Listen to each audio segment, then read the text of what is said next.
जाहिर साहब शुक्रिया। देखिए, इस साल हमने भी वहाँ जाके पीपीपी की गवर्नमेंट बनाई और आईपीपी का भी सफ़र जारी रहा। आपने देखा कि बड़ा आईपीपी ने जो अचीवमेंट्स की, स्पेशली जीबी में मैं ये समझता हूँ कि ये बड़ा एक मार्क है अभी।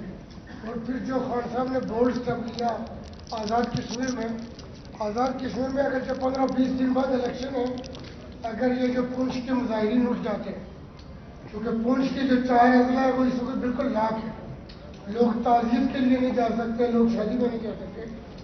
तो मैं ये समझता हूँ कि आईपीपी का सफर जारी था तो हम वापस अपने घर में आ गए।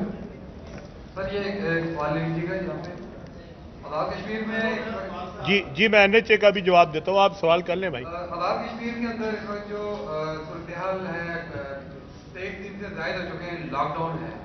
तमाम पॉलिटिकल पार्टीज जो हैं वो अपने इंतखाबी मंशूर दिखा रही हैं, टिकट जारी हो रहे हैं, लेकिन इस वक्त तक कोई भी उन लोगों को बात नहीं किया, उनसे ये नहीं पूछा कि आप क्यों बैठे हुए हैं।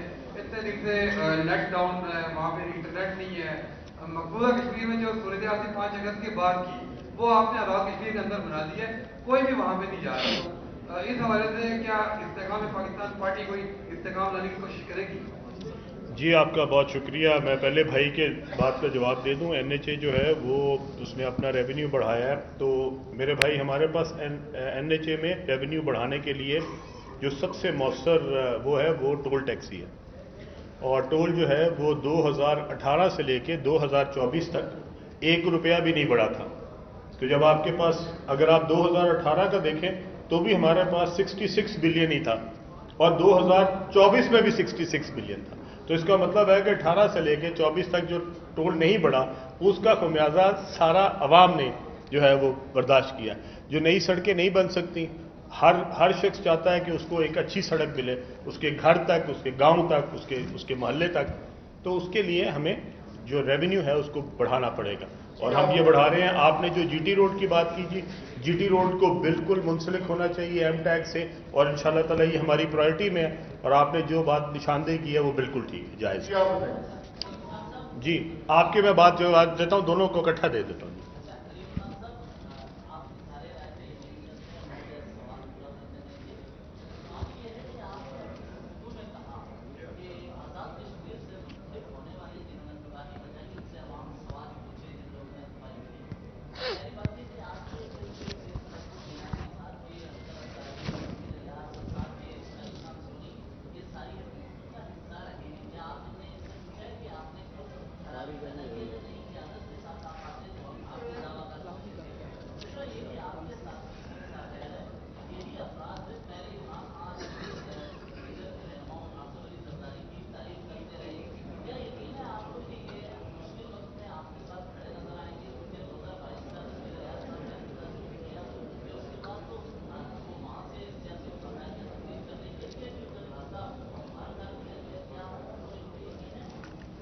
देखें जी, पहली बात तो ये है कि ये जो सियासी हमारे दोस्त आए हैं, ये किसी न किसी जमात का हिस्सा रहे हैं और जमात की एक पॉलिसी थी, जमात की एक लीडरशिप थी, जमात का एक मैनिफेस्टो था। वो जमात ने अगर अपने मैनिफेस्टो पे अमल नहीं कराया तो मैंने तो आपसे पहले ही एक बात कही है कि वाकई उनको उसके ऊपर पूछना चाहिए कि मैनिफेस्टो पे अमल क्यों नहीं हुआ।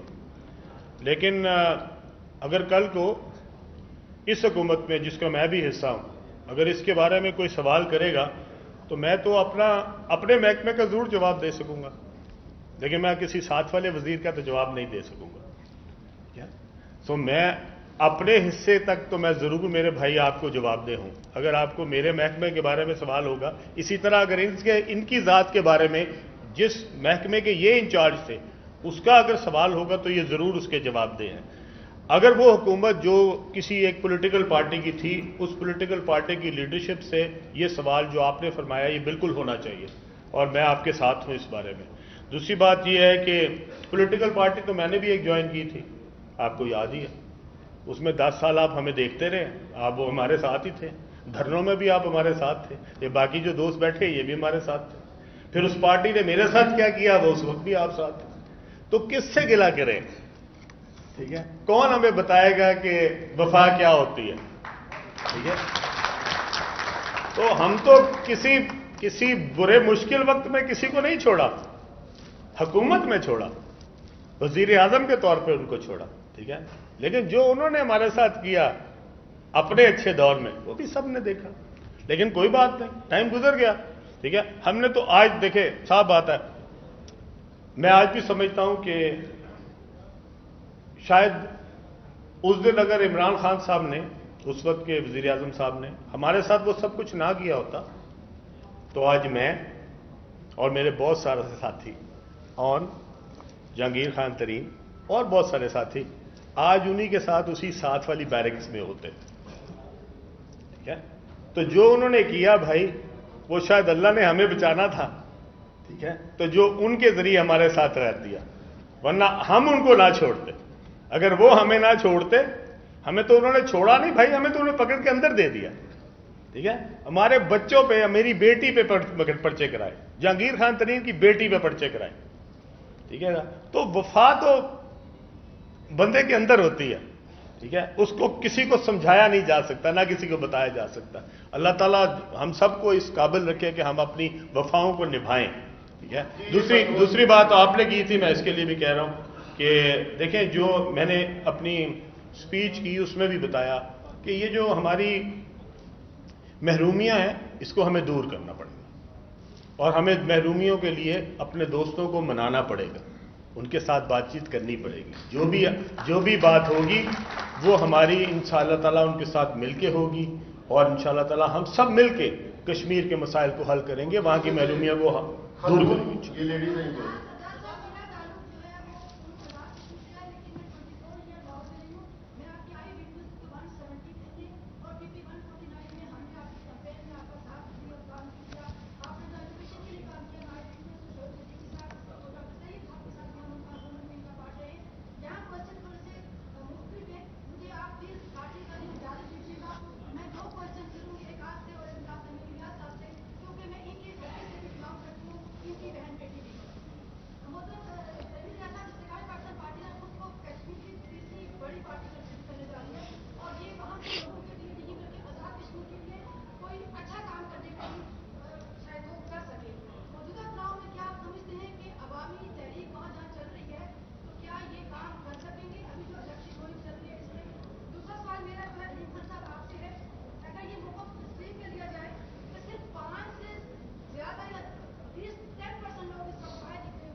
बहुत शुक्रिया, अच्छी बात है। आपने बताया कि आप मेरे हल्के से हैं, पूंछ से हैं, तो बहुत सारी चीज़ों के बैकग्राउंड से आप खुद भी माशाल्लाह वाक़िफ़ रखती होंगी।